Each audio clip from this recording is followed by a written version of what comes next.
Hello and welcome to this week's fellow seminar. As you know, the topic Maldives never ceases to disappoint, as does South Asia. What's happening in India's neighborhood currently, particularly in Bangladesh, also has caught many eyes. I think let me first of all welcome the panelists today. Aditya, we have our own Aditya Gowdara, who's an associate fellow at ORF. We have Rasheeda M., Senior Fellow, South Asia Focus Network in Washington, D.C. Welcome. Gulbin Sultana from MPIDSA. So before I start the discussion and hand over the session to our first presenter, to Aditya, I mean, this paper was presented, this paper got published in April in the context of the elections in Maldives. But I think few trends that still continue from then to today are pretty much visible in the context of Maldives and India-Maldives relationship. I think what is today what is important is three, according to me, I see three meta trends in this region in the context of Maldives and the relationship between Maldives and India. First is, of course, the economic state that Maldives is in. In June, Fitch downgraded Maldivian economy to junk status, which is a concern, not just for Maldives, but I think neighboring countries, including in India. And the second is, of course, the geopolitics surrounding the Indian Ocean, because Maldives becomes the center of the Indian Ocean region and straddles the Western Indian Ocean and the Eastern Indian Ocean, which is, of course, right at the heart of the Indo-Pacific and the geopolitics that plays out there.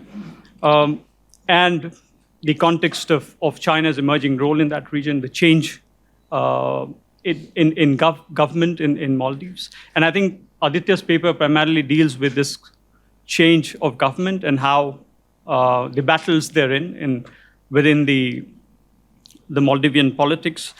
But most importantly, in the economic crisis, in the context of the economic crisis that Maldives is going on. I mean, it's a concern for not just for Maldives, as I said, but for other countries because of the need for debt restructuring that Maldives is looking at. And I think the economic instability that, God forbid, ensues from it. The unpredictability of geopolitics also extends from the domestic nuances of Maldivian politics, since Aditya will throw, and other discussions will throw light on how what's at play within Maldives in terms of the domestic politics. One figure that really caught my eyes is that, and I think you laid out in your paper, is that the China Development Bank, the Commercial Bank of Industrial and Commercial Bank of China, and Export-Import Bank of China together control about 60% of Maldivian sovereign debt. That's a stark number. So how that unravels in the few months is a question to me and to all of us. And therefore, Maldives remains a perennial issue of interest for all of us. And it is perhaps at the helm of the seesaw politics in South Asia that we see. You know, with the change in government in Maldives, we have seen how the reflections of domestic politics sort of overbear on geopolitics. Let me end there and invite Aditya for his presentation. Thanks, Vivek, and thank you for that introduction. I would like to start my presentation with the presentation is Muizzu's Maldives and hard tasks ahead. But this is basically a presentation that's built upon one of the publications which is currently at ORF and was published in April 2024. It's titled "Challenges in Muizzu's Maldives: A Stocktaking." The primary question is, why should anyone be worried or why should anyone look at at one president or one president's enduring challenges for these next 5 years? Now, and I try to answer these questions as I go through the presentation, as I go through the following slides. But Muizzu's victory in September 2023, which is last year, and then his subsequent swearing in November, also comes at a crucial time when Maldives is itself going through a lot of challenges, which includes political challenges, social challenges, economic challenges, and strategic challenges, all of them quite interlinked and intertwined with each other. And the bigger question is, how is it going to unfold in the coming days? And as an analyst, we just try to assess and guess what's about to come. And that's what this paper intends to do right at the end. And to start with, to basically offer an introduction of what has happened, and also just a disclaimer that I had traveled Maldives from the 20th to 29th of October before the government swore in, but still the government was elected. And this was a transition period. And I have got a couple of pictures which I'll try to share here with you just to make this session a bit more interactive. So to begin with, a brief introduction of the Maldives democratic governments, which began in 2008, the first multi-party election system, where Mohamed Nasheed was elected as the first president. His presidency came at a time when the world was facing global financial crisis, and at the same time, the Afghanistan-Pakistan region was going through a lot of turbulence with global war on terrorism, and that wave of terrorism had also seen its overarching implications towards Maldives, and there were increasing threats of Islamism of the society, especially also for the fact that this came at a time when Maldives embraced democracy, and this gave space to a lot of elements which were not so vocal in the previous time to be more vocal and be more participate more in the country's domestic politics. And given these security threats, there was an obvious push for Mohamed Nasheed at that point in time to work with India and push ahead with this India First policy, where there was increasing defense and economic cooperation with India. And at the same time, Nasheed did not necessarily see increasing role of China. So there were basically limited activities with China during this period. Although occasionally, every now and then, Nasheed used to play this China card against India, but nothing substantial happened during those 4 years. But at the same time, what happened domestically was while Nasheed won the elections, he couldn't win his party couldn't win the parliamentary elections, and he was just below the majority when the opposition DRP and People's Alliance together checkmated a lot of Nasheed's policies, politicized a lot of his initiatives, and finally when the global financial crisis had started to take a toll on Maldivian economy, and Nasheed went on to IMF and IMF and had imposed certain measures that IMF had recommended, it actually came down quite badly. There was cut on job opportunities. There was subsequent reduction in revenue and expenditure, which finally lead to a lot of street protests combined together with what is happening in terms of opposition increasingly politicizing Nasheed's rule, and also the growing role of Islamists in the country who continue to see Nasheed as someone who was pro-Western or pro-India. And at this point in time, in 2012, Nasheed was finally forced to step down, and he was followed by another elected president in 2013, who was Abdullah Yamin, and who belongs to the PPM party formerly, which was also People's Alliance Party. So Yamin's victory also came at a time when there was an increasing resurgence of ISIS threat and Islamism in the rest of the world. His foreign policy also came at a time when China had just launched a Belt Road Initiative, and Yamin was obviously looking for economic recovery and massive mega infrastructure projects, which came in the form of Chinese Belt Road Initiative projects. And at the same time, while in the initial days he tried to maintain a balance between India, China, Saudi Arabia, and Japan, subsequently, his closer relations with China and his domestic crackdown also invited criticism for certain countries, especially West and India. And at the same time, as he started cracking down on his opposition or his own partymen who were against him, his coalition weakened, and a lot of people started moving to the opposition party, which made him more and more insecure about his power. And in fact, called in for more domestic crackdown. And this invited more international criticism from India and more international criticism from the West. But at the same time, China remained skeptical of commenting on any of these developments. And at the end, Yamin came out at the end of his tenure as a strong anti-India critique and criticizing India's defense cooperation with the Maldives, especially in terms of Indian helicopters that were stationed in the Maldives for the humanitarian assistance operations and disaster relief measures. And in the at the sheer end of his tenure, we saw him picking up a more of an anti-India narrative than any time he did in the past, also for a reason that Maldives was heading to elections, and there was a subsequent need to boost up his nationalist voter base. And in 2018, which was the year that Maldives went to elections again, President Ibrahim Mohamed Soli, the former president, became the president-elect under the Grand Coalition. Most of the parties who were subject to crackdown or whose leadership were under arrest now thought Soli would be an ideal candidate to contest the elections. Now, Soli's period also began with the skepticism towards China, especially for the fact that China never raised a voice against Yamin when there was subsequent domestic crackdown. And at the same time, the MDP and Soli's administration was concerned about the amount of debts that Yamin had taken from China. The estimates go from 1.5 to 3 billion for a country that has an economy of around 7 billion US dollars. So that was a very strong concern that existed between the previous government and Abdullah Yamin. And at the same time, a lot of Chinese projects were also put on pause, like the Belt Road Initiative projects didn't make much progress. The Chinese Maldives Free Trade Agreement was not passed through the parliament. It was also shelved in the later times. And at the same time, all of these happened because Soli managed to have that majority in the parliament. And in subsequent days, we also see the arrest of Abdullah Yamin on corruption cases. But in the meanwhile, the opposition also starts a protest from where Abdullah Yamin was ousted to power, which is basically politicizing India's defense cooperation with the Maldives, which later on became to known as the India Out campaign.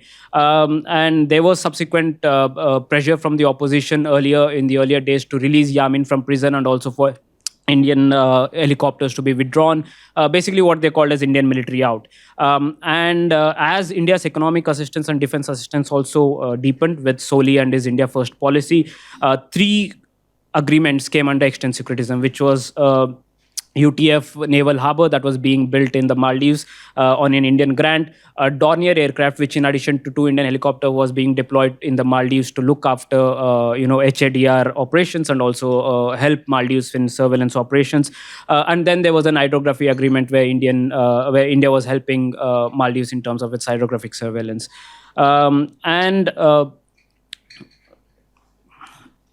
And at the same time, there was also what we saw as the split of MDP in two factions. One was the Nasheed faction, which became later known as the Democrats, and they have formed a separate party as Democrats. And Muizzu, who was the mayor of Malé city at that point in time, but later on went to become the presidential elect.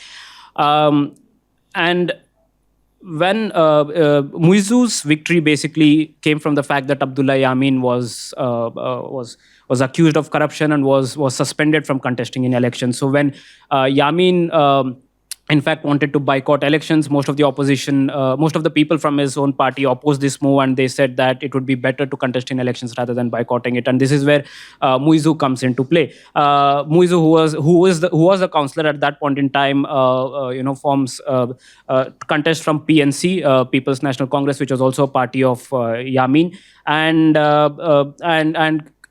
wins the primaries. But at that point in time, a lot of people recall is that Yamin never picked Muizzu as his top candidate. He had preferences for other candidates, but Muizzu's victory did make him upset.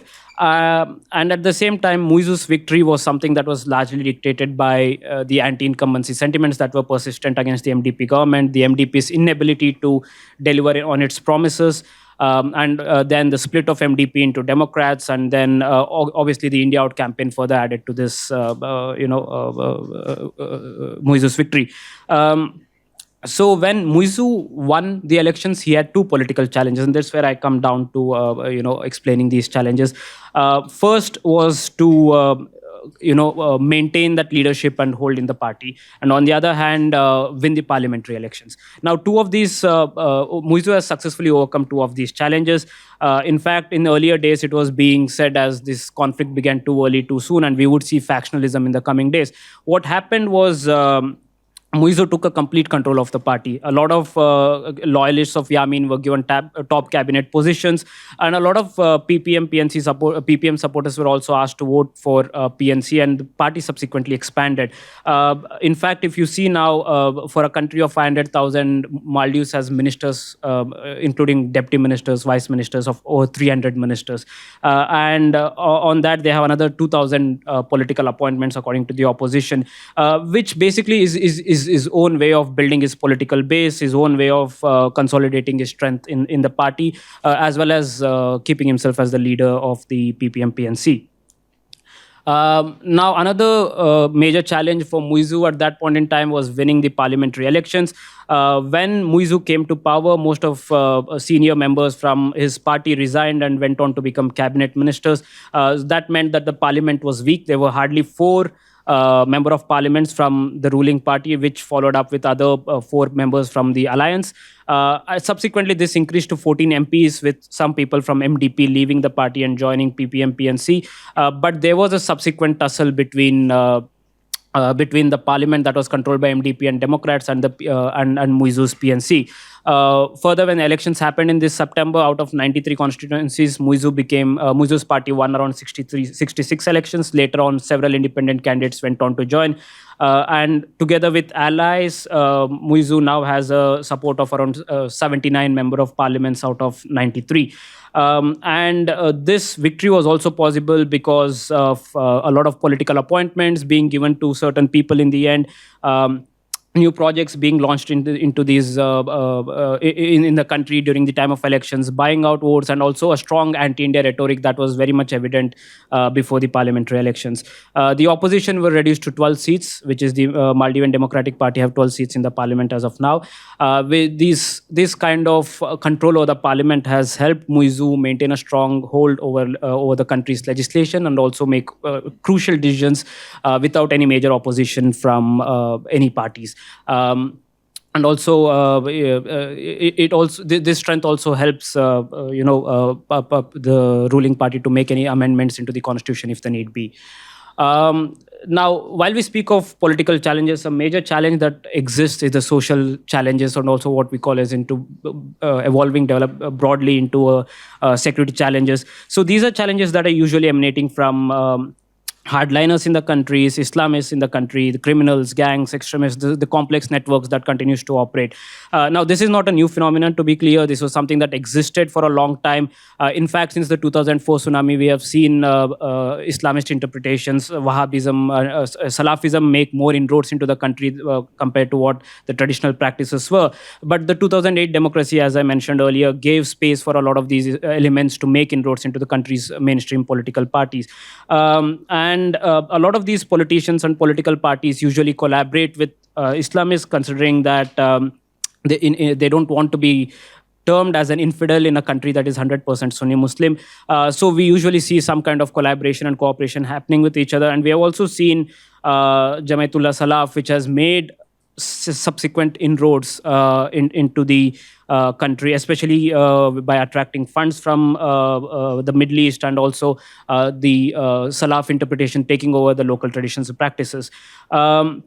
Now, while the hardliners have usually preferred working with a lot of parties, they have been open-minded about it, but they have been particularly, there is an inclination for them to work towards PPM-PNC, which Muizzu heads.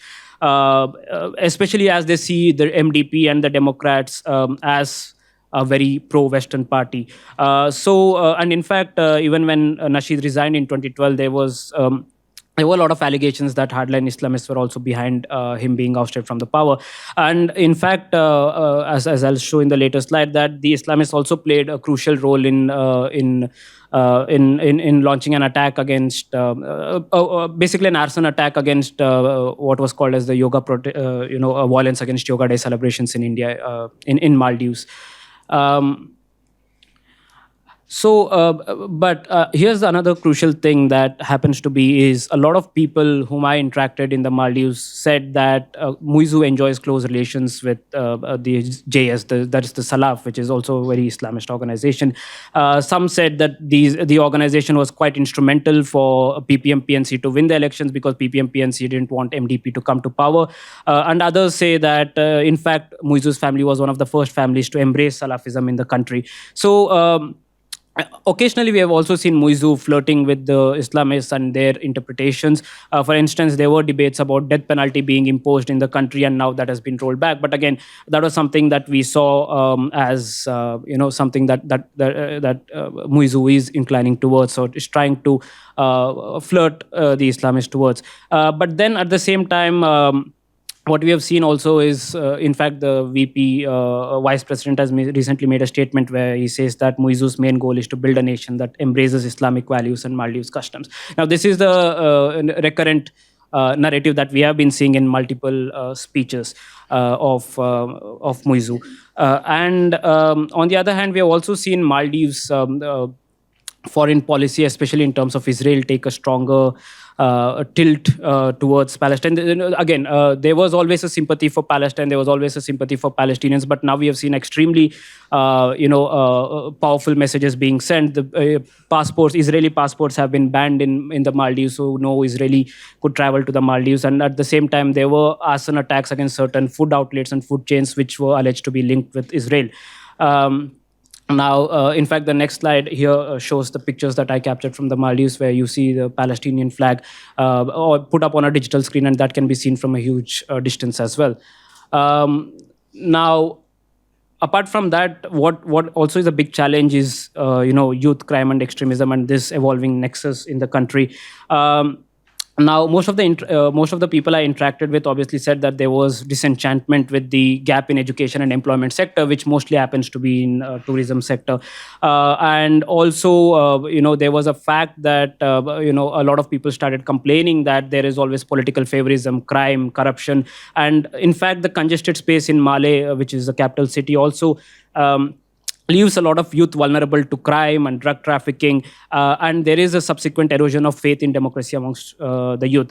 And there is also an increasing collaboration between criminals, gangs, and youngsters in the country. And that might not look like a very serious threat, but when we look at facts, in fact, one of the study indicated that half of the foreign terrorist fighters going from Maldives had some kind of criminal history in the past.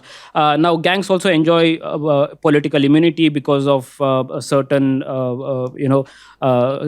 local dynamics that they enjoy. But usually, people from gangs are often targeted by Islamists and other hardline interpreters, telling that fighting in the Middle East or fighting elsewhere would be the only way that they could rectify their sins or would lead a peaceful life. Now, that makes a lot of youth vulnerable to a lot of criminals vulnerable to extremism. And one of the strong concerns that a lot of people showed is that Maldives has a history that developments elsewhere will always have an impact on their Islamist interpretation and the hardline ecosystem. Now, there were concerns that whatever is happening in the Middle East might also engulf what's happening in the Maldives and might even lead to more threats coming in the coming years. Now, this slide shows the number of terror attacks that have happened in the recent years. Starting from 2007, the number of attacks have increased recently. Although we haven't seen anything since June 2022, but there is a recurring trend that we see. The next slide here shows the crime rate, which usually we see the involvement of gang violence here. From 2022 to 2024, we have seen attacks increase, but in 2024, we have data of the first 8 months, or first 7 months to be clear, and it certainly shows that this trend is going to increase. These kind of crimes are going to increase in the coming days. And then let's speak about the bigger challenges for that Muizzu has, and this is one of the biggest challenges that the country has. And one is the economic crisis. Just give me 5 minutes, I'll just wrap it up. Okay. So one is the economic crisis in the country. Right now, we are seeing the country having low revenues, high debts, and depleting foreign reserves. In fact, there is a high amount of this budget. Maldives has a history of running on a budget deficit, and this is for mostly paying salaries, social welfare schemes, interest on loans, populist schemes, mega infrastructure projects, housing projects, and also obviously boosting political appointments and furthering their legitimacy. Now, on the other hand, what we have also seen is the revenues in the country is mostly dependent on tourism, and this is something that has taken a massive hit after COVID-19. And COVID-19 impacted tourism, but at the same time, the Russia-Ukraine war has also increased food and fuel inflation, which is causing a lot of economic difficulties in the Maldives and is triggering and is also depleting its foreign reserves. Today, if you look at it, the total debt stock in the Maldives, in fact, has increased to $8 billion, which was around $3 billion in 2018. Now, again, that shows, how COVID has had an impact on a smaller country like Maldives, which has no domestic base. Now, this is the a table that just shows the budget deficit existing in the Maldives. On one side, we have revenues and grants, and on the other side, we have expenditures.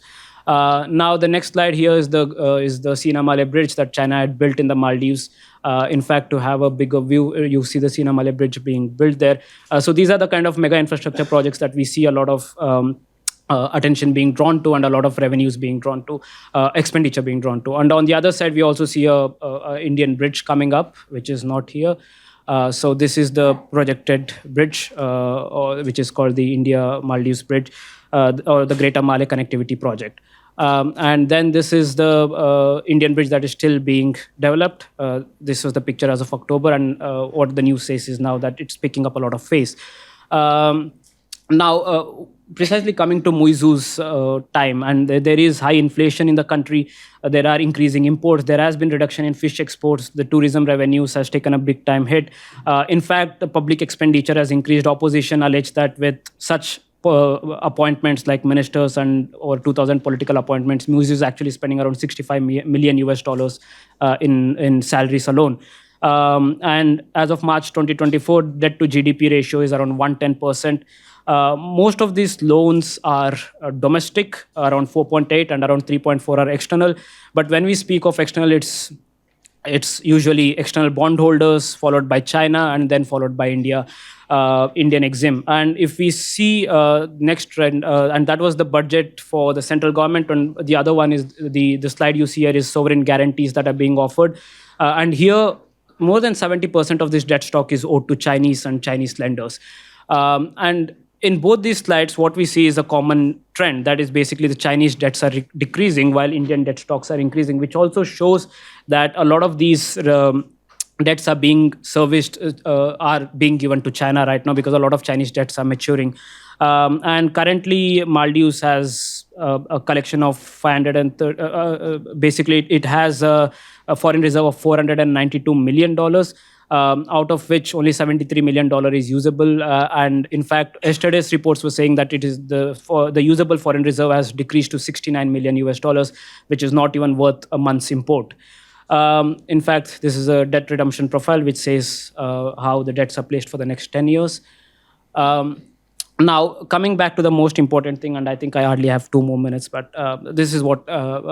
so here, the policy that Muizzu followed in the first 6 to 7 months was something that I call a 3D policy, which is reduce relations with India, double down relations with China, and then diversify relations with other countries. Reducing relationship with China was something that is because of nationalism, India out legacy, the parliamentary elections, and then the need to leverage agency. And then at the same time, there was a precondition that Muizzu used, that is to withdraw Indian troops, and also he decided not to renew the hydrography agreement, basically trying to live up to the India out campaign. But then there were also social media posts, and then once Muizzu also called India a bully, which showed that there was a subsequent distancing, that Muizzu was trying to distance himself from New Delhi. And then there was an attempt to diversify relations away from Delhi, UK, Turkey, China, Japan, USA, UAE, Saudi, Thailand, UAE, all of these countries being reached out for various initiatives, when earlier we saw that Maldives was extensively dependent on India for various reasons. Now we see them, at least under Muizzu, trying to diversify this relationship. And then we also see relationship with China increasing, mostly because of the close ties that China and the PPM-PNC party enjoys right from Yamin days, and also the need to diversify relations from India. And two other important things was that China is consistently deemed as a pro-efficient development partner by this party, and at the same time they believed that China had the ability to invest in the country and further whatever Muizzu's domestic political promises were. And in fact, in January, Muizzu was in China, signed 20 MOUs. He revived the BRI, he revived the free trade agreement, upgraded the relationship to strategic comprehensive partnership. There were three global initiatives of China that Muizzu agreed to be a part of. And debt restructuring was also something that was discussed, but we didn't see anything significant come up till last month. And then they also, in the following days, they also signed a defense pact under Chinese spy ship was docked in Malé. Apart from that, what we also saw was China offer an assistance of 130 million US dollars in terms of grant, and China also agreed to upgrade the Sina Malé bridge for free, maintain the Sina Malé bridge for free, and also upgrade the main international airport, construct over 30,000 housings in Ras Malé, which is one of Muizzu's dream projects. But at the same time, we also saw them especially where India is building a naval harbor, which is in UTF. China backed a contract for developing agricultural zone in the same island, which is somewhere detrimental to Indian interests. At the same time, Maldives also, China has also agreed to upgrade an airport in Kaddu, where a batch of Indian troops were placed, and now we see a civilian expert and an Indian helicopter being placed in the same airport. And then we see changing equations, mostly because of the economic situation. What changed was basically Muizzu's policy of diversifying didn't really work out because of other developments in West Asia and Europe. But at the same time, China was also not subsequently useful in offering new projects or new loans. It was mostly a lackluster response in terms of its what Muizzu had anticipated that he would get from China. And then that's where India's accommodation policy has worked. India, in fact, it has over 65% of Indians' loans are not yet dispersed to Maldives, and despite its economic difficulty, India is continuing to disperse these loans in recent days. India has also offered a extension of 50 million US dollars in May for a repayment, and another deadline is for the next month. And I think India will also be offering that if the negotiations are ongoing. And then I think implications, I'll just sum it up. Broadly, it seems like political condition, Muizzu is in strong control of the country in its political landscape. But given history, fragmentation and factionalism is not new to the Maldives. But at least for now, what seems is that the risk for Muizzu's administration seems low. At the same time, what we are seeing is the social challenges that are increasing. These social challenges need to more structural and systemic reforms, which I think is a very difficult choice for Muizzu, given that he has to balance a lot of layers from his domestic politics to personal ideology to to the broader political ecosystem that exists in the country. Then, speaking of economics, the country is in big trouble. It's heading to a economic crisis. And in fact, Muizzu has requested for restructuring from India and China. But at the same time, Muizzu is using this restructuring as a window to further down mega infrastructure projects. In fact, a lot of proposals and a lot of promises have come forward in the last 6 to 9 months when Muizzu was in power. He has promised on 3 new bridges. He's promised on increasing the airports from 16 to 31.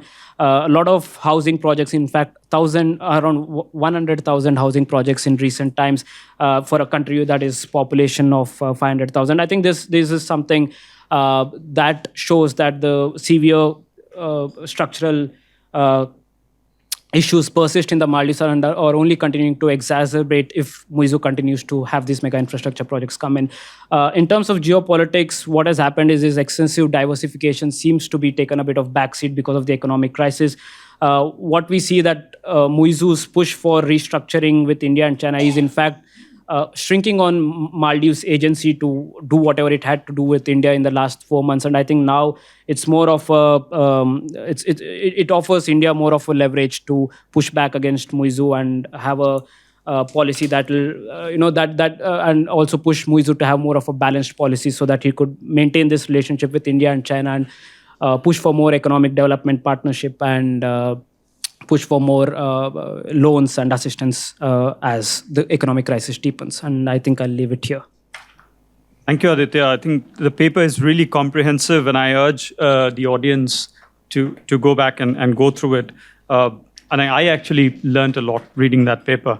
But from that comprehensive picture that Aditya laid out, I think some water has certainly flowed under the bridge since the elections, and I think to throw light on some of the developments and the three trends that I was highlighting initially. Geopolitically, you've seen a softening of the stance from the Maldivian government, whatever the constraints, be it economic or otherwise. I think from India Out campaign and us giving a deadline to India in terms of taking the troops out, there's been a softening of stand, but I'll leave the discussants to speak more on that and other things. With that, let me invite Rasheeda and Didi for her remarks. And her role as the lecturer at Maldives University is particularly contextual here. Over to you, ma'am, and 10 minutes, please. Thank you. Thank you for inviting me to participate at this gathering. And of course, as one of you had said, Aditya's paper is very comprehensive, and it's very well explained. All the facts, as we all know, very well explained. Now, my comments would be basically the challenges that President Muizzu has, and Aditya highlighted all of them. But I would add also, apart from the economic factor, I would give more emphasis to things like bribery and money laundering, which is a huge challenge for Muizzu, because that practice has been in the system for a long time, since before President Maumoon Abdul Gayoom's time, which is more than 15 years ago. So because it has been so deeply embedded in the society, it will be very difficult for Muizzu to overcome that, or in fact, even to work towards decreasing it. So that's a major challenge that we see as we live in the Maldives. One of the major challenges. Then, of course, drugs was mentioned, and drugs it's even more than foreigners think that it is, because hardly any family is there without a drug addict in the family. And the drug addicts, then so-called, I mean, I don't know the politically correct term to use apart from calling them drug addicts, but they are also, as Aditya mentioned, associated with gangs. And the gangs practically, we can say some of them have a lot of influence on the government. For example, they are given, after being arrested and jailed and imprisoned and so on, then suddenly when the new government comes, or when the government wants to achieve something, the criminals will be pardoned. So then they're released from the prison and they're out in the society, again, becoming a nuisance to the average Maldivian, more than a nuisance, in fact, a big danger for the average Maldivian. So I think those two I would emphasize as being really big challenges for Muizzu to overcome, because of their because they are deeply set in the society now. And the average person does find it very difficult to deal with them, because you cannot deal with something that the government doesn't take much care of.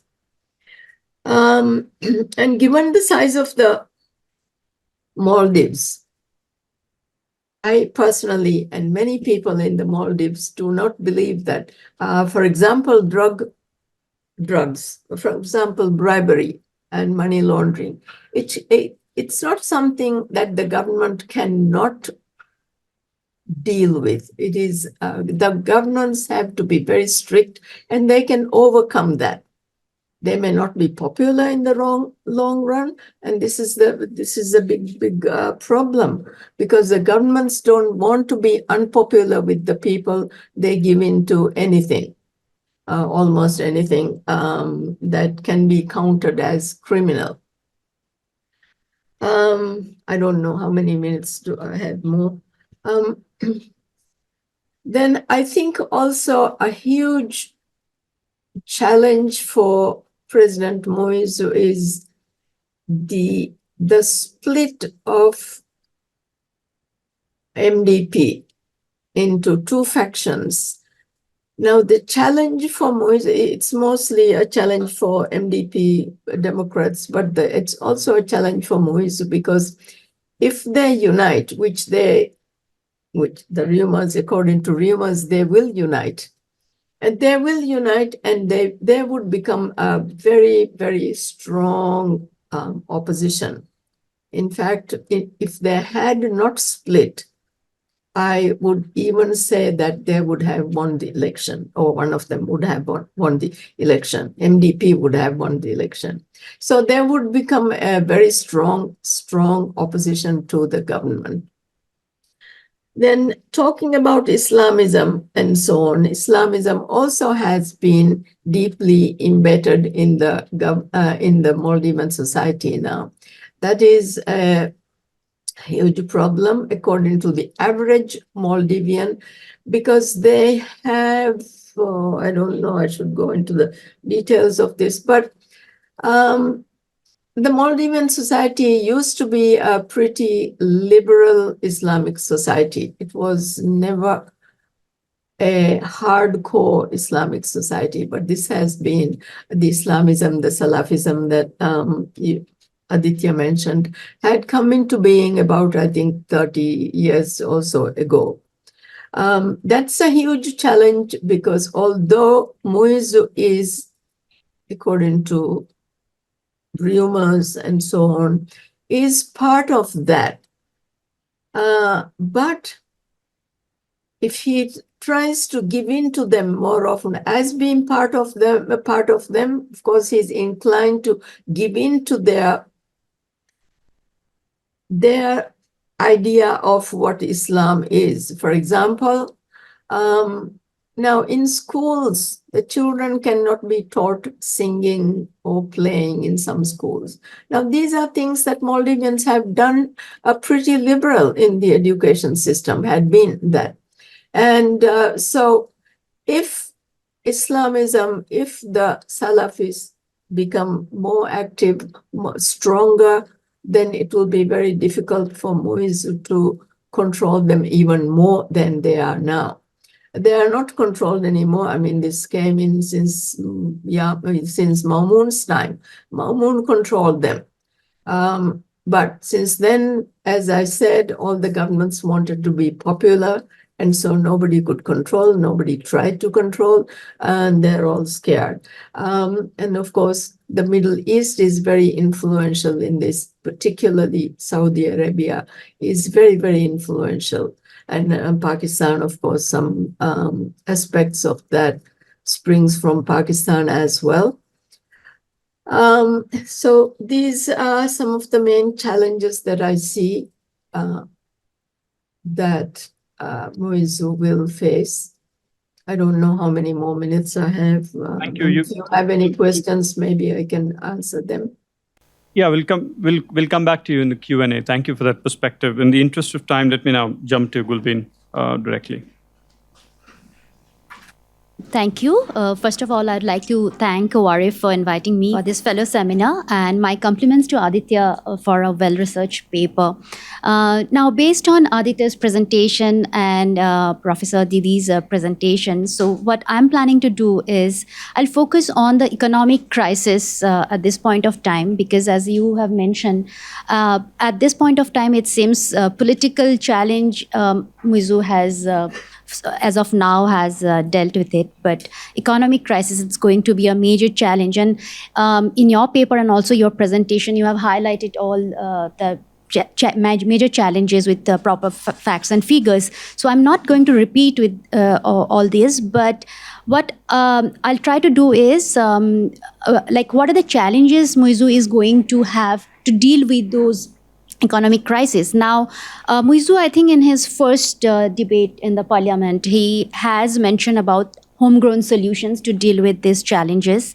And interestingly, both World Bank and International Monetary Fund have welcomed those homegrown solutions. Now, there are several solutions he has identified, but some of them are like, for example, bringing reforms like subsidy reforms, then also improving the state-owned enterprises, bringing reforms to improve the state-owned enterprises, various health insurance scheme, and also cut in expenditure, revenue generation, so all these schemes. Now, as Aditya has mentioned, that after the parliamentary elections, Muizzu's party PNC is having absolute majority. So implementing those policies, and there won't be much difficulty to get the parliamentary approval to implement those homegrown solutions or homegrown policies.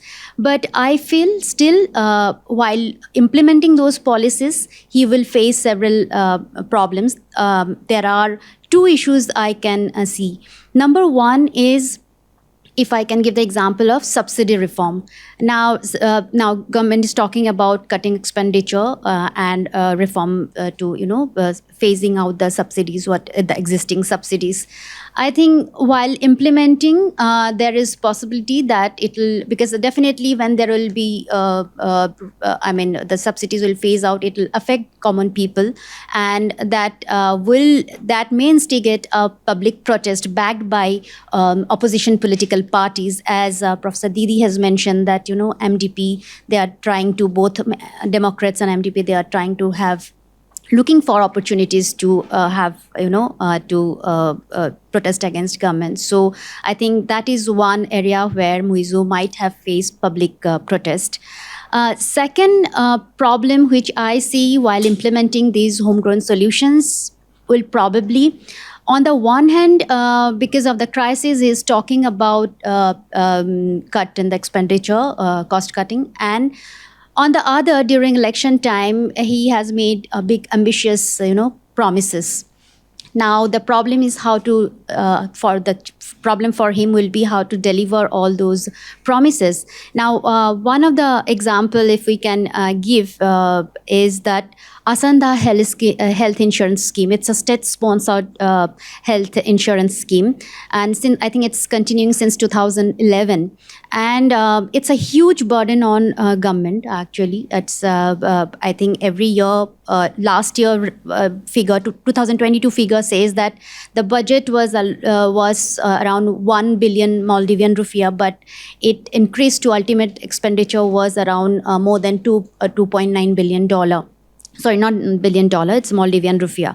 So, so on the one hand, government is talking of cost cutting, and then this burden is there. They are trying to, see, the government has decided that they are going to bring some kind of reform to see how they can reduce the expenditure. On the other hand, we see that to reduce dependency on India, because large number of Maldivians, they come to India, and as Aditya has mentioned in his presentation, then one of the policies of Muizzu is to reduce Maldives' dependency on India. So now President Muizzu has announced that this Asanda scheme will be extended to people who are going to Thailand for health or medical facilities. So that means it'll add expenditure on the schemes. So how will this kind of contradictory policies, how is he going to deliver? On the one hand, he is promising things to the people, and on the other, he's talking about the cutting the expenditure. And then also this kind of discrepancies we can see, if I can give a clear-cut example for the convenience of the audiences. There was a fisherman protest in the beginning of this year because the fishermen, when they sell their catches, the fishes to the Maldivian, it's called MIFCO, Maldivian industry for fisheries industry company. So there where they could not pay the fishermen. So there was a huge protest from the fishermen. Ultimately, government had made some kind of payment, and now government has decided a kind of payment formula. They will follow a particular formula, and as per that formula, it is decided that after purchasing the fish, the company will, within 48 hours, they are going to make the payment. So this kind of thing government has promised. But again, I think one of the ministers in some of the statement has mentioned that could be that formula can be implemented only when MIFCO has sufficient amount of money. There is sufficient cash flow in the company, but which is not the case right now. So, that now this kind of, as you mentioned about the revenue generation, is a major problem. So, state-owned enterprises, many of the state-owned enterprises, they are not doing very well, and the World Bank, IMF, they are saying that government should not focus. That economic activities, they should not be rely much on the state-owned enterprises. It should be private investment should be there. Now here, I think I would agree with your point where you said, and also Professor Didi has mentioned about how the social changes are coming up, like criminal activities are going, and so social, economic, political, all the challenges, they are intertwined. So now private investment, how will it come? It will, because they will always look for, an atmosphere where they can earn some profit. If the criminal activities are going up, and the private investments means mostly the outsiders, they will invest, but they may not like to invest if this kind of criminal activities, or there are not much security atmosphere there in the Maldives. So that getting a private investment will be a challenge. Now, again, coming to revenue generation, like tourism is the main sector. Now after COVID, tourists have started coming up. There were no tourists from China. China was the largest tourist market for Maldives, but for I think during COVID it was not. Now again it has become the first largest tourist partner. But again, I think World Bank and IMF report says that tourist activities, tourism has increased, but in terms of revenue, still there are issues, because Maldives is known for luxury tourism. But as of now, the number of tourists, they are spending money, and also the number of days the tourists, they are staying in Maldives, it's not enough to reach the pre-COVID level. So and in this area, I think what is the difference between Chinese tourists and European tourists? Chinese tourists, they, I think from 2010 onwards, they are holding the first position, but they are known for their kind of mid-level tourism. They invest in the mid-level tourism sector. Mostly the for luxury tourism, Europeans come. Now, during 2008-7 period, when the economic crisis was there, global economic crisis, that time we saw that there were reduction of tourists from the European countries, and it affected Maldives tourism. And even now, there's economic crisis is going on,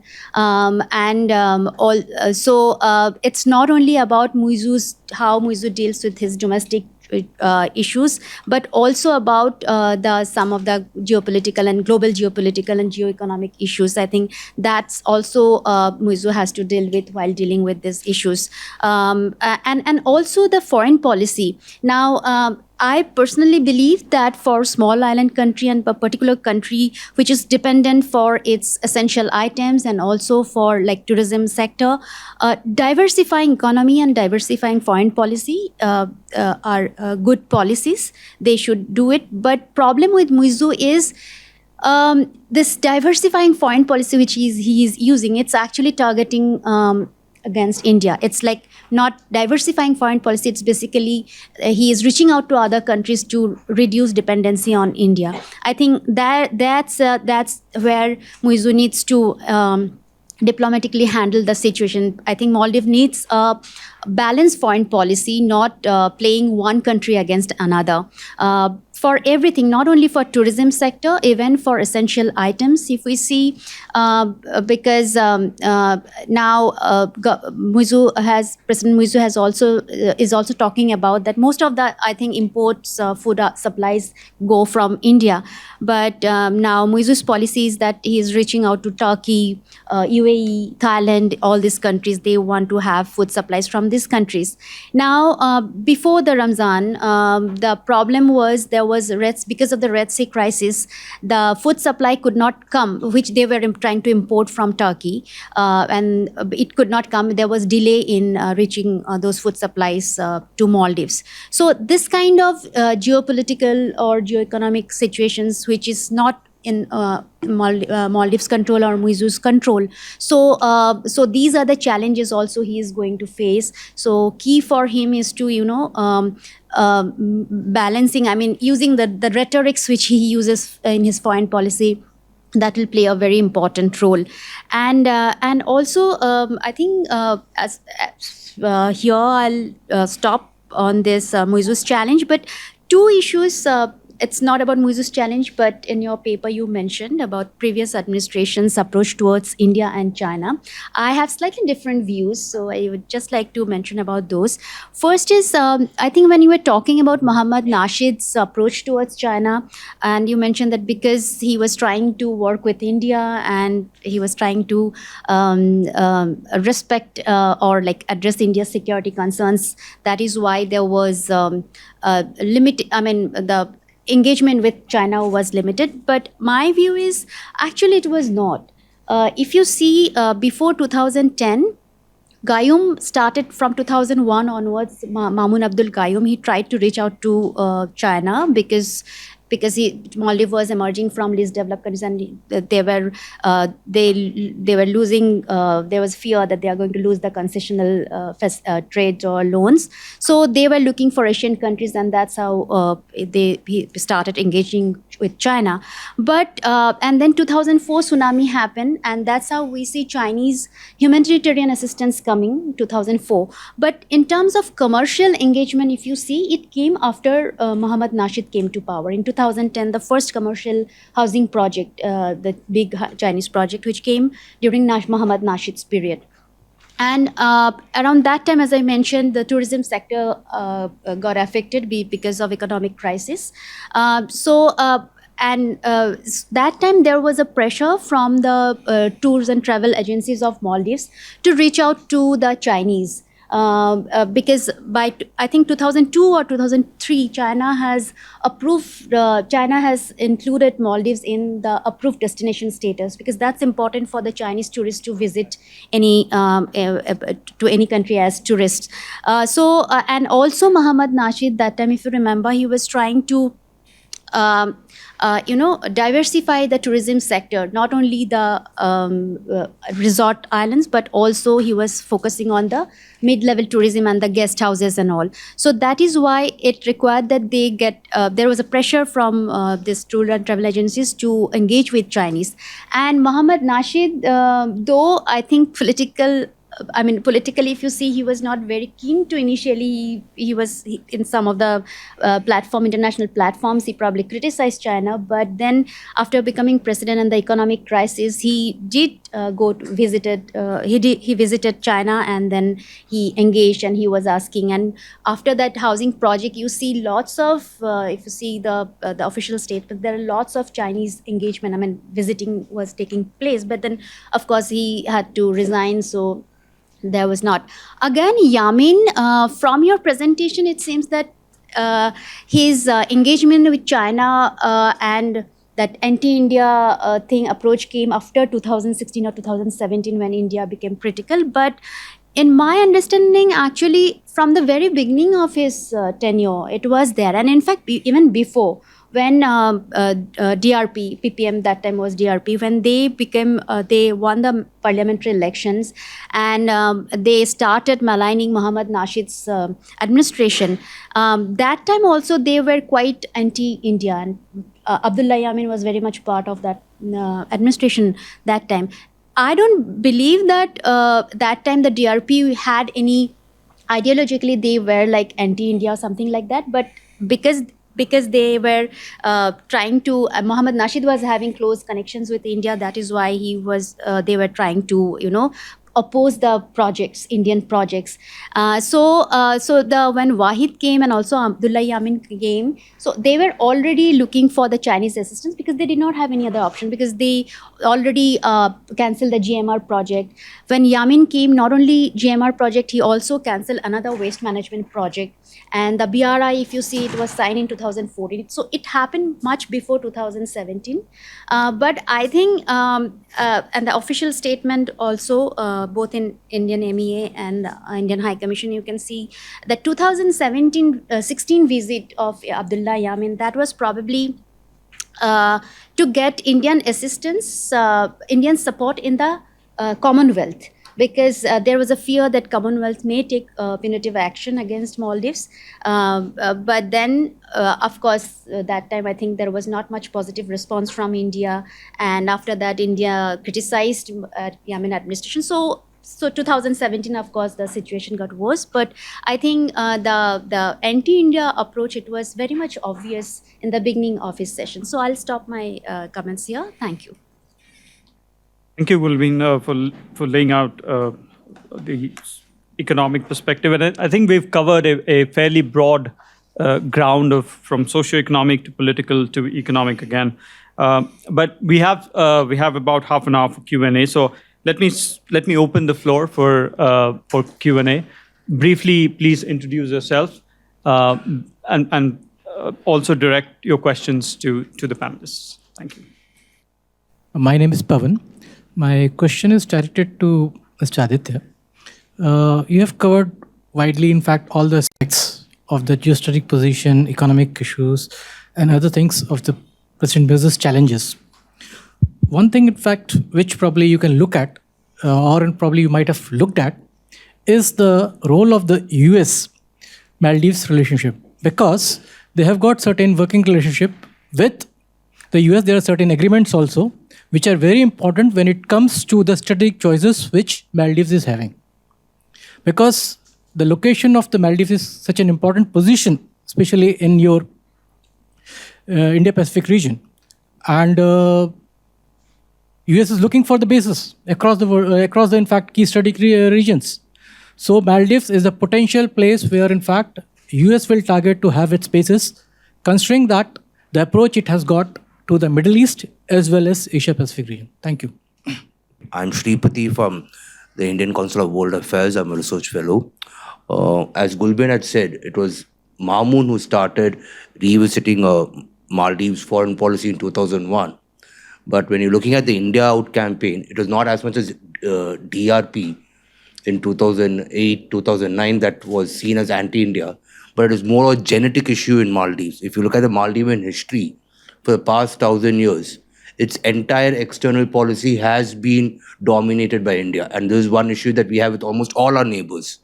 And because of that issue, for domestic issues, there's always a section of society that is sees India with tainted glasses. And there's another section which sees India with, gives it a rosy picture. And more often than not, it is the domestic politics that becomes a foreign policy. And this you will find across the globe, where small countries, they blur the line between external ties and domestic affairs. And when your external tie is dominated by a single one or two countries. That's one. Second thing is that about the Islamization. I'm sorry, it was the champion of democracy, Nasheed, who made the country Islamist. In 2009, after parliamentary elections, the Adalat party, which is seen to be having a religious bank. No, they don't even seem, they openly declare themselves that their politics revolves around religion. They won not a single seat in parliament, but the religious affairs minister, as you would be knowing, was going to Adalat. There was no need for Adalat to be encouraged. Second thing, which is, and a third point and last point, which is going to be a problem, except for this parliament and the previous parliament, from 2008, the parliament has always been against the president. So there's always this executive legislature Cold War. And very few people realize that Yamin, his 5 years, he kept his allies intact. Nasheed, from day one, the very first thing he did after winning the presidency in 2008 was to kick out his alliance partner, which included Qasim Ibrahim of the Jamhuri Party. And Qasim Ibrahim, for people who do not know, is the richest man in Maldives. He, except for this election, has a history of having anything between 10 to 15% votes that is transferable 100% on his say-so. So he is the only politician in Maldives who has got a complete control over his vote share and can actually influence Maldivian politics. And in the past, he has become the kingmaker. Thank you.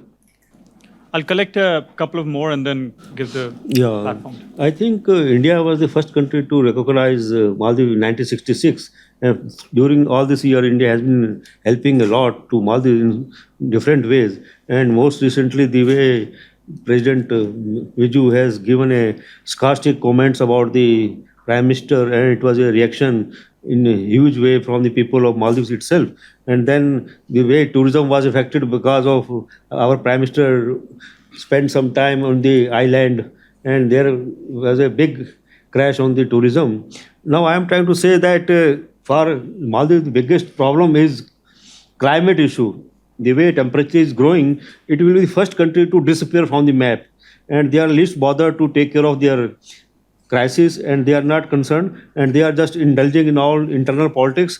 And the way recently they expelled or compelled our Indian telecommunication officials, and they were helping them, and now they are allowing only 2 helicopters for surveillance system. I think we should take serious note of it. And why? And recently our parliament has allocated a huge amount of budget for their welfare, but still they are more dependent on China than on India. So we should take all this account in serious way. Thank you.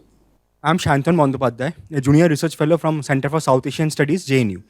Aditya, I loved your paper. I read it yesterday. So I have 2 questions for you and one question for Professor Didi. So I want to ask you that about how much diversification is realistically possible compared to the geographical proximity India enjoys. So you were talking about health insurance packages being extended to Thailand, Sri Lanka, air ambulance to Sri Lanka, even rich Maldivians can go to Australia and New Zealand, and even in Middle East. But how much of this is realistically possible compared to for the poor Maldivians who comprise the maximum population of around the 5 lakhs populace? Secondly, I want to ask you about the extremism and the Islamism which is being propagated across. So Sahadavan sir, P. Sahadavan of our center, he gives 3 principal reasons. One is substance abuse, one is Islamism, and one is the poor education system, which includes that Ministry of Islamic Affairs, MIA. It controls the entire Islamic education of Maldives, and it is run mostly by the Adalat party, AP. So the idea is that whenever AP Islamic parties run it, it's very difficult to give secular education to the people. So what is your views on that? And ma'am, Professor Didi, I want to ask you, ma'am, were you people expecting that Muizzu will get a super majority? Because I was reading a lot of papers of Indian scholars, and when Aditya, when he wrote before the election results were announced, all of them were not predicting a super majority for President Muizzu, and we were expecting that because Muizzu lost the mayoral election, Muizzu will get some amount of seats, but it won't be like a clean sweep. So were the people of Maldives expecting such a huge turnout and a huge majority in the parliament? Your comments on that. Thank you. Thank you, Shantanu. Let me, because the bulk of the question is directed to Aditya, let me start with him and then turn over to Rasheeda. First thing about the role of US and Maldives relations. Look, I mean, there have been concerns, obviously, back dating to 2013, 10, right. But given the current situation, I think there's also been a substantial change in how US looks at the Indian Ocean region and how US looks at South Asia. Especially if you look at the Indo-Pacific outlook and the Indo-Pacific policy that the US has come up with, the primary responsibility of the region lies with India. And for the US now, it has taken up a role of more of a a substitutory role rather than playing a leading role in itself. In fact, even if you see in Sri Lanka, this was something the case. They wanted India to take the lead in getting Sri Lanka out of the crisis, and that's when the US came in. And now, similarly, there was an agreement signed between the Maldives and the US back in 2019 or 2018. No, they did sign a security agreement with the Soli government, right? 23 or 2019, right? Yeah, it was before that. But anyway, so the agreement, even according to media reports, say that this was something that the Soli government also came up to India and something that they raised. And this was also an agreement that India had basically given a nod to at the end of the day, because US has to take India's concerns on board, and so as to Maldives. For Maldives or for any other country, entertaining these extra regional powers also come at a cost for their bilateral relations with India. And I think that is something that smaller South Asian countries, including Maldives, have realized.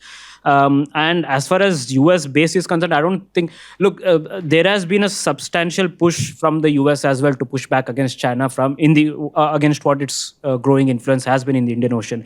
But I think since the US is so thinly stretched, the primary responsibility is for India to push back against China. That said, there is a separate bilateral relationship and equation that exists between the Maldives and the US, obviously, for their own bilateral relationship. But I don't think a base as such is possible in the near future, is what I see. In fact, when Muizzu has reached out to the US for defense cooperation, he has reached out to the US for USAID, additional assistance. But again, they also have signed a defense. They have also continued to abide by the defense pact that was signed earlier in 2018, 2019. But that said, there is nothing that indicates that US is looking for a military base as such. And I think that is the old narrative that was for older times, but now it's something that we are seeing, even India being more assertive about US and US's presence in. Sorry? So are the Chinese submarines, so are the Indian submarines. Doesn't mean every country has a base, right? Right. Okay, I'll stop there. But then, second, I think, yeah, India, there was, this is about the comment, right? I think there is a particular lens that looks at India friendly, and there is a particular section of the society that looks at India in a hostile way. And I think that is everywhere throughout the neighborhood, especially given the domestic politics and the domestic political situation. But what precisely is most striking about India Out campaign is from from the way that it has been structured, right? From using certain journalists under the freedom of expression, to using social media outlets, to then using fake documents and fake papers in a way that everyone, like half of the voters, or at least the segment that were loyal to the PPM PNC, had to believe that there is nothing but India is just invading their sovereignty day in and day out. And that is something that's more remarkable and surprisable of India Out campaign than it had been any other time in the past against India. And I think that is where this anti-India rhetoric has intensified against, especially from the time that Yamin was imprisoned and when he started this whole Indian military out kind of a campaign. Again, I agree that Nasheed was the one who made it more Islamic in terms of having the Adalat party on board. But at the end of the day, I think what we're also tending to forget right now is the fact that Adalat party from 2008 to Adalat party to 2018 or even 2023 are quite different in the way that they look at the world.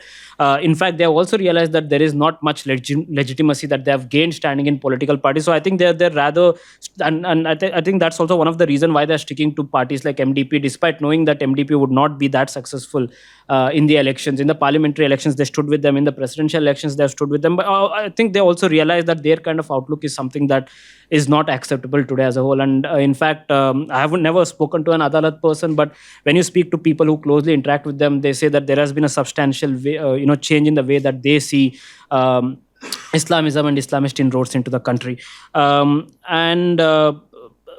A small comment again, from 2008 Parliament has been anti-president. I think that is something that we have seen change, because I think it was only Nasheed who had this particular opposition from the Parliament. But following Nasheed, if you see Yamin, if you see Soli, and now if you see Muizzu, all of these three presidents have seen a common trend, which is basically a majority in the Parliament being placed from their own party. And I think this also happens for a fact that presumably because people have also seen what happens if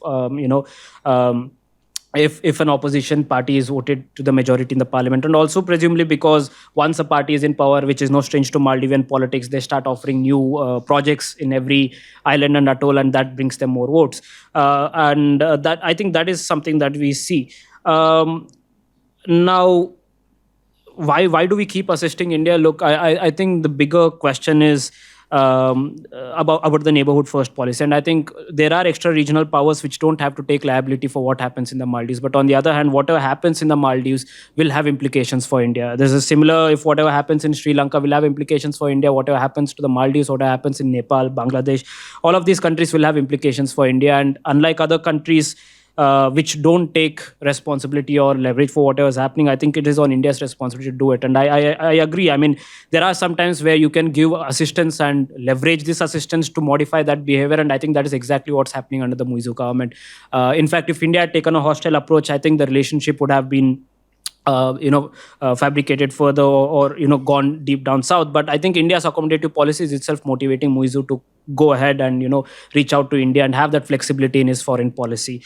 Final question, and two questions, right? Extremism and Islamism, especially with Adalat Party. Look, again, this is something that we are not going ahead with, right? Extremism and Islamism is a big challenge. Obviously, from Salaf making its inroads into the country to the gangs, the criminals, the extremist networks that exist. But the bigger question is, how will you counter these complex networks that are in place for years and decades? And that brings in itself a challenge. Like, look, Adalat Party, again, it has changed its behavior. It has moderated its behavior from what it was from 10, 15 years ago. And not necessarily in an extremist or Islamist way, but obviously there is this Salaf threat, and there is this other gangs and criminal networks that are continuing to be in place. And I think the bigger concern is, how do we go from here? With a country that is 100% Sunni Muslim, with a country where speaking against religion is taken quite severely by these certain preachers, and in fact, if you see in mid 2000s, in mid 2010s, there were certain assassinations of certain journalists and politicians. So the bigger question is, how will these reforms begin? And I think probably Dr. Didi would give you more insights than what I could do from sitting in Delhi. And I'll leave it there. But the final question is, to what extent is diversification possible? Obviously, India has its own geopolitical leverage. India has its own geography, and that in itself makes diversification very complex. Like Dr. Sultana was saying, right? If a patient is dying, the first thing they would look after is going to India. If a poor person needs treatment, the first thing they would look is to go to India rather than UAE or any other country that's geographically distant. So there are structural issues at play, and that's why you also see Muizzu's policy seeing some kind of reversal in recent time. They did try to move away from India so drastically, but has anything substantial happened in recent times? I would really doubt it, right? The imports from Turkey haven't come yet. The medical insurance haven't been diversified. I mean, there were discussions, but nothing as official as such has happened. And that is something that I think Muizzu has also realized, that too much of diversification or too much of pretensions of too many pretentious directions of diversification is something that is not feasible in the long term, especially when your country is deep down in economic crisis. Thank you, Aditya. Before I hand over to Professor Didi, Gulbin wants to utilize this platform and ask you another question so that you can club them.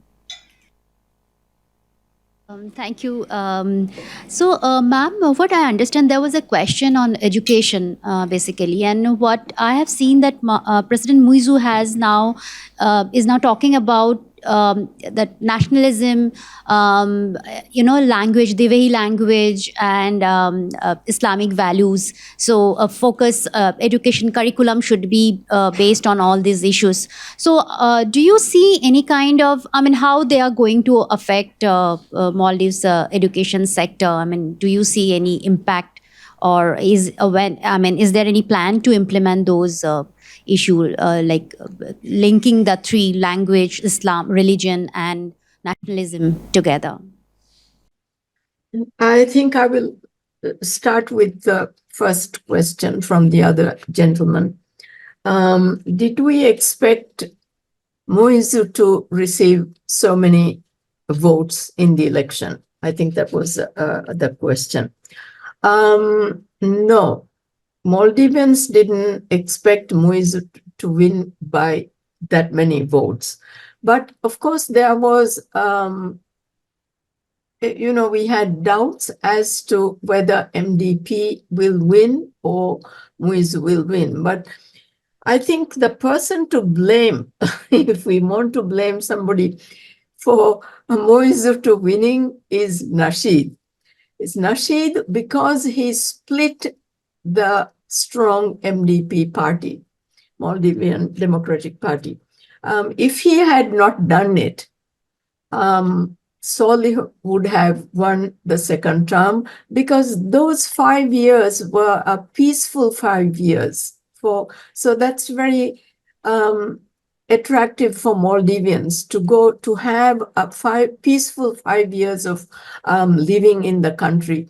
Peaceful in the sense that there were no demonstrations on the street where the people were being disturbed day and night with some strong campaigns and some strong activities and so on, chair throwing or whatever it is, huge rallies didn't occur. So, and the government officials or the policemen didn't come on the street and hit people on the head and crack people's heads, etc., etc. So it was a very peaceful 5 years during Solih's time, which people liked, which people who live in the Maldives, enjoyed. And I think Solih would have won if not for Nasheed's splitting the party into two factions. But anyway, having said that, we did not expect even then to Muizzu to win so much, but Muizzu was a very active.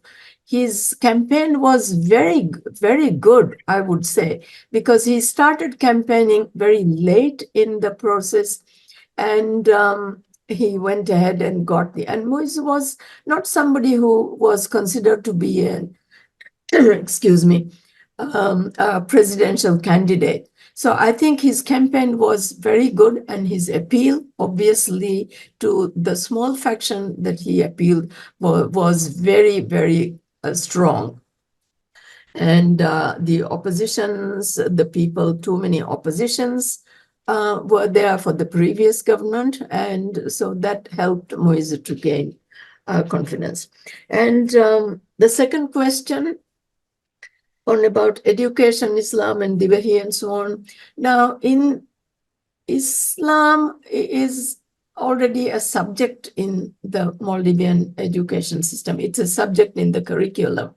So each class receives lessons on Islam at whatever the level they are, But Muizzu being a more strong, more extreme, what we call quote unquote extreme Muslim, what he wanted to do was, I think, enhance that Salafi type of Islam in the education system, educate the children on that.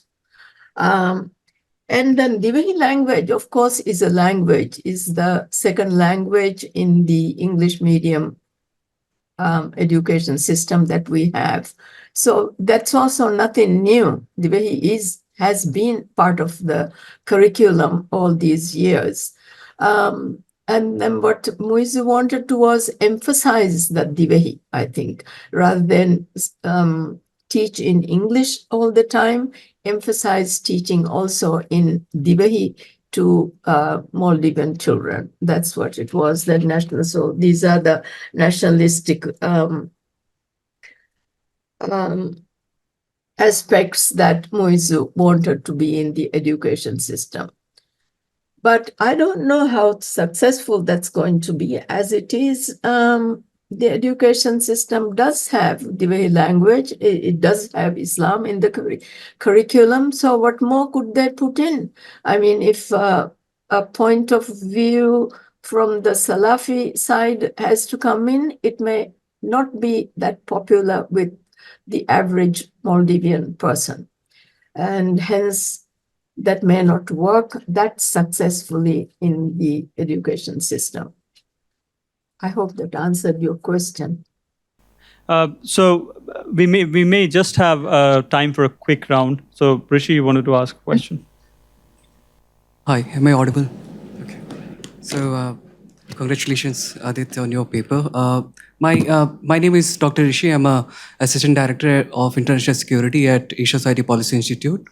My question to Aditya will be, what was the reason behind very unusual choice for Muizzu to go to Turkey? One. And two, what is the state of press freedom in the Maldives? Maybe Professor Didi can answer that question. Thank you. My name is Neha. I'm a PhD scholar at JNU. So my question is more or less based on the theoretical aspect, which will cover the sociological aspect of Maldives. So the question is that if we look at a South Asian country, they are actually, we see there's a declining of the democratic values and some sort of the crisis of democracy. So I find that this crisis of democracy has a very uh, I think, very pertinent role in the degradation of economy. So recently I have attended a lecture by Ashutosh Varsania where he was talking about the difference between the electoral and versus liberal democracy, where he stated that world is now, I think, moving more towards the electoral democracy rather than the liberal democracy. So I want your reflection over that, how you place Maldives in this, that how the society of Maldives is like moving from the democratic aspect to some sort of the tyrannical move, I would rather say. Thank you. Good evening. I am Colonel Vidur Sharma. I am currently the research fellow with the ORF. Now, my question is to Professor Didi. I may be sounding a little bit simplistic or maybe absolving the current president for all whatever he's doing, but just a view. I'm saying if you look at in last 30, 35 years, the foreign policy of all the poor and smaller countries, and especially the countries which were towards either they were non-aligned or they were the pro-USSR. Because pre-91 period, the foreign policy used to be very, very fixated and compartmentalized. You were either with the US, with the USSR, you are in non-aligned. There were three categories, very clear. People used to be more, or the country used to be more principled and all. But post disintegration of USSR and the opening of the world through the globalization, WTO and all after 1991, there is a tendency which has been seen among the poor and the smaller countries. You see all around India also, the same is being reflected. There are two, three things. One is that earlier there used to be a bipartisan support for the foreign policy, which has now been changed. Now, something like, say, fractured foreign policy, one party will be supporting one group or the other group, and the other party is supporting. Reasons may be same, different, like maybe like in India, Indian term, we are saying that mini-lateral and all, something like that, having your eggs in different baskets. So, the point number one is that it is basically the hedging part. Second is that they post 91, they all have tested in some form, maybe not in a bigger form, the taste of the development because of the private funding coming because of the WTO and all. So today they all are looking for money. So they have already hedged. One party coming to power, you align with this part. The other party coming to power, you align with this country. So this is another simplistic view of looking at the problem. Can we look at the Maldivian case on these lines also? The first question on press freedom. Yes, technically, theoretically, and technically, there is press freedom. But the problem is that if one criticizes the government when it is in government form, and the person can be unofficially dealt with. Now, for example, there was some years back, somebody who gave an interview, who gave a report to Al Jazeera International. And that person was harassed so much that she actually didn't come back to the Maldives until happened. But it's more from the side of the party. For example, if one criticizes the opposition, and the opposition party itself will take the law into its hands and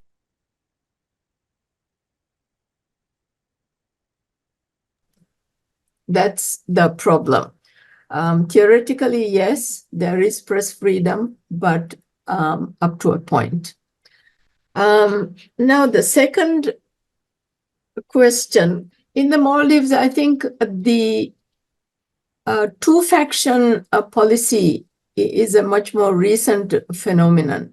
It started 15 years ago, in fact, maybe 10 years ago when Nasheed came into power, because he was very involved with India. In fact, in some cases, he was more involved with India than any other politician in the Maldives, to begin with at that time. So I think that's how the anti-China India thing started in the Maldives. And it's very recent, but otherwise Maldives has been a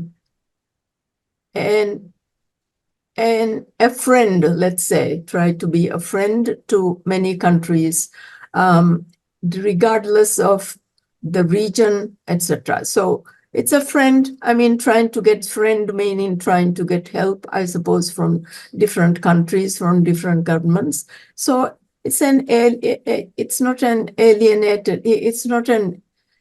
alienated country in that respect. So US was an ally, is an ally.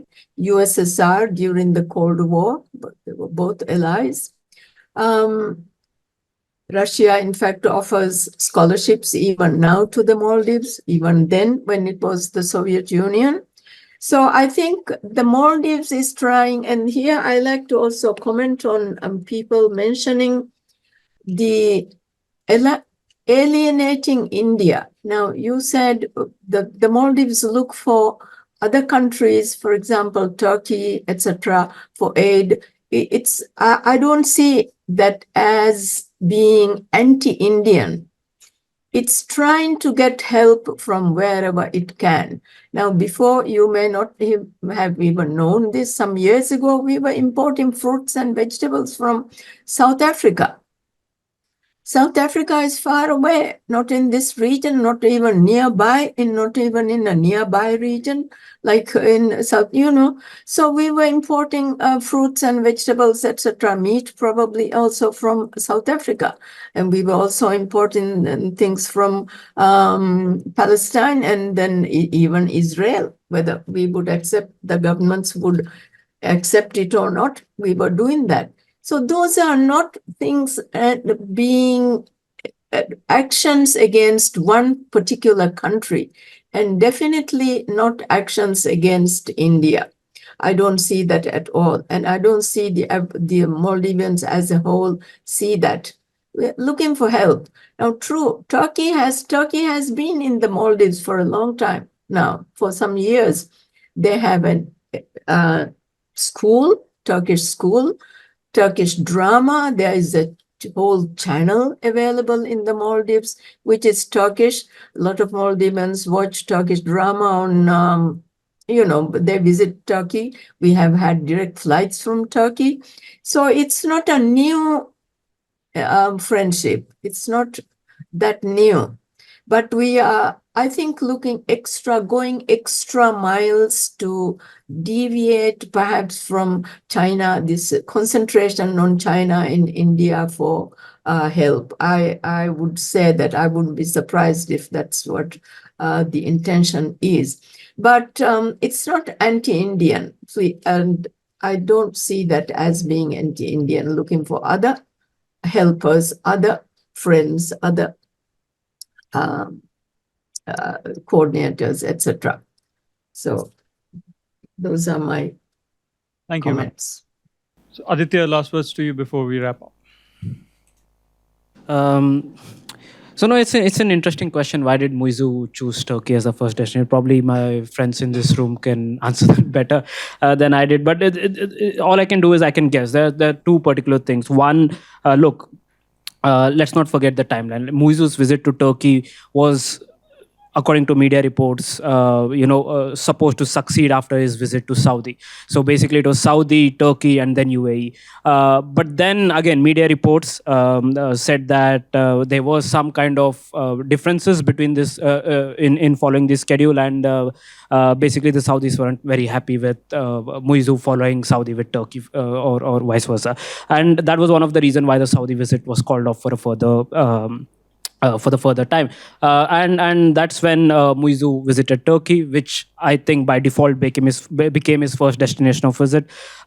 This is going according to the media sources. I'm not sure on that yet. Now, the second possibility might be very likely that because Turkey is also a Muslim democracy, a secular democracy, but with a Muslim majority population, which has done quite well in its economic outlook. And I think probably Muizzu also wanted to send out a message to its domestic populace.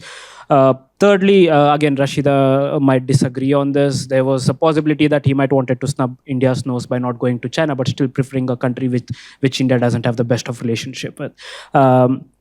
This is my thinking. Again, this is where I leave it to. The second question, I'm sorry I didn't get it. If you're asking about democracy and how is it related to the country's economy. Look, Maldives is a young democracy with its own faults, and it's yet to about completely mature itself into a democracy because it has a lot of issues in itself. And I think precisely looking at democracies everywhere around the world, we are seeing some kind of fluctuations in how they operate themselves and how they organize themselves. So I think this is obviously the democracy and the structure of Maldivian democracy has its impacts on its economy. For example, how we speak about state-owned enterprises or political appointments, lack of accountability or thereof. It is related. I'm not sure if I definitely answered your question. I'm not sure if I got it right, but I'll be happy to talk to you about it or a coffee or something. Thank you. I think Maldivian society, if you say, I think it's becoming more democratic because since 2008 we are seeing that elections are happening and people are participating. So Maldivians society is democratic. Now, Yamin administration, I would say that there was an attempt to undermine democracy, and I think the economic crisis there you have to see why Yamin. There are several other reasons why Yamin went to China, took financial assistance, but one of the reasons probably it was easier for him to avail Chinese assistance because Chinese don't usually they don't ask question on the human rights issues or democracy or political issues, whereas India or Western countries, everybody was questioning Yamin's way of governance. So and the way he took the financial assistance, that is also responsible for economic burden, debt burden. So there I would connect both democracy and economic. So particular government, particular leader, maybe their way of governance or trying to undermine democracy may impact. If you talk theoretically, yes, there was an attempt. But in terms of society, I think they are becoming more and more democratic after the multi-party system. Thank you. For your comments. I think we've overshot time, so thank you all for being here. I think the internal political dissensions within Maldives, to my mind, may not have become structural yet in the context of India-Maldives relationship. And the coming back to the paradigm of democracy, I think it's a question that is in the churn and is in debate in the international relations discourse, particularly because a fixed paradigm has been applied to measuring different democracies, and the global south now particularly stands in contrast to that paradigm. With that, let me end and thank you all. Thank you particularly Professor Didi for joining online, and to the two panelists. Thank you.